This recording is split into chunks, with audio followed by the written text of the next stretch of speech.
Αγαπητοί φίλοι, γεια σας. Σήμερα θα δούμε πώς μπορούμε να δημιουργήσουμε ένα ηλεκτρονικό ταχυδρομείο ή αλλιώς το πολύ γνωστό email.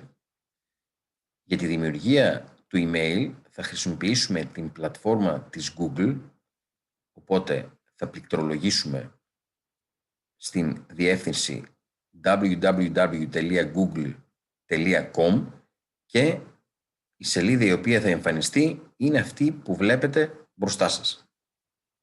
Στο πάνω δεξί μέρος της οθόνης υπάρχει μία λέξη που λέει Gmail, που γράφει Gmail. Το πατάμε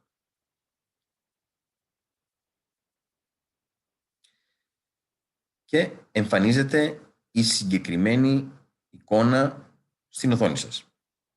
Τώρα, το επόμενο βήμα είναι να πατήσουμε δημιουργία λογαριασμού.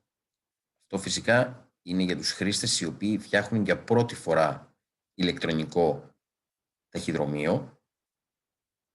Οπότε, πάμε να δημιουργήσουμε το λογαριασμό μας στην Google ή αλλιώς στο Gmail, πληκτρολογώντας το όνομά μας.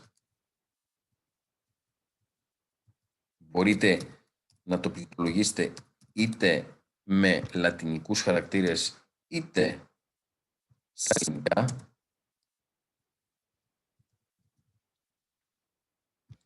Και στο όνομα χρήστη θα χρησιμοποιήσουμε μία λέξη η οποία θα συμπληρώνει το @gmail.com. Η συμβουλή μου μάλλον είναι ότι θα πρέπει να χρησιμοποιήσουμε μία λέξη εύκολη η οποία θα έχει να κάνει με το ονοματεπώνυμό μας ή με το αρχικό του ονόματός μας και το επώνυμό μας ή με κάτι το οποίο δεν θα ξεχάσουμε ποτέ. Από εκεί και πέρα είναι χρήσιμο να ξέρουμε ότι πολλές φορές τα ονόματα χτυπάνε μεταξύ τους, δηλαδή μπορεί κάποιος άλλος να έχει φτιάξει ένα όνομα χρήστη ίδιο με το δικό μας και να έχει προηγηθεί, οπότε χρειάζεται ίσως να προσθέσουμε έναν αριθμό ή ένα σύμβολο στο γράμμα. Παραδείγματος χάρη, εγώ θα πληκτρολογήσω με λατινικούς χαρακτήρες, το οποίο είναι υποχρεωτικό. Στη συγκεκριμένη περίπτωση δεν εισάγουμε ελληνικούς χαρακτήρες, μόνο λατινικούς χαρακτήρες.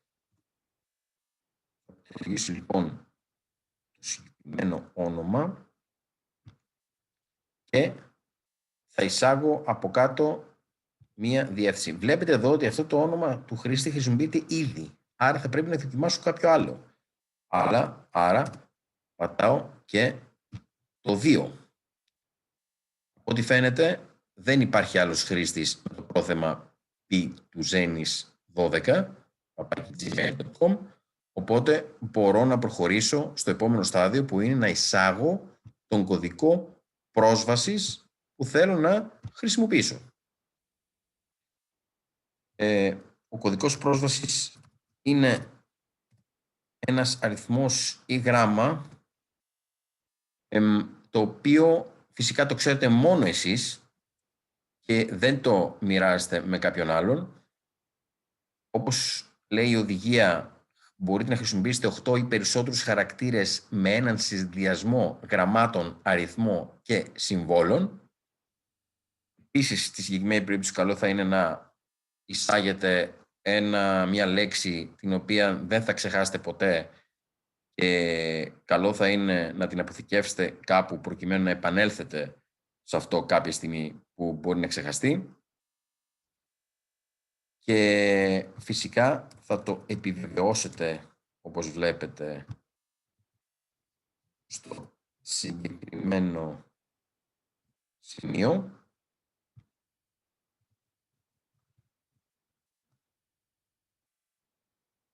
Άρα μπορούμε να πάμε στο επόμενο στάδιο, που είναι το επόμενο, και να συμπληρώσουμε κάποιες λεπτομέρειες που χρειάζονται για να ολοκληρώσουμε το email μας.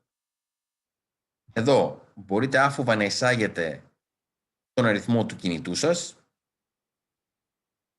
στο συγκεκριμένο σημείο. Στη συνέχεια, μια διεύθυνση ηλεκτρονικού ταχυδρομείου, η οποία μπορεί να ανήκει σε κάποιον φίλο, σε κάποιον συγγενή, με σκοπό να χρησιμοποιηθεί για να διατηρηθούν ασφαλή τα στοιχεία σας. Και εδώ εισάγεται την ημέρα γεννήσεώς σας, τον μήνα, το έτος, προκειμένου να καταχωρηθούν στα στοιχεία της Google. Μπορείτε να εισάγετε και το φύλο που ανήκετε. Εδώ μπορώ να γράψω κάποια στοιχεία, τα οποία επειδή έχω ήδη τον λογαριασμό δεν χρειάζεται να τα ξαναγράψω. Και πατώντας το επόμενο, θα παρατηρήσετε ότι θα έχει δημιουργηθεί το ηλεκτρονικό σας ταχυδρομείο στην πλατφόρμα της Google και θα είστε έτοιμοι να το μοιραστείτε με τους φίλους σας και τους συναδέλφους σας, προκειμένου να ανταλλάξετε πληροφορίες όσον αφορά είτε τα μαθήματα που κάνουμε, είτε κάποια προσωπικά σας αρχεία. Σας ευχαριστώ πάρα πολύ που παρακολουθήσατε το βίντεο. Καλή συνέχεια.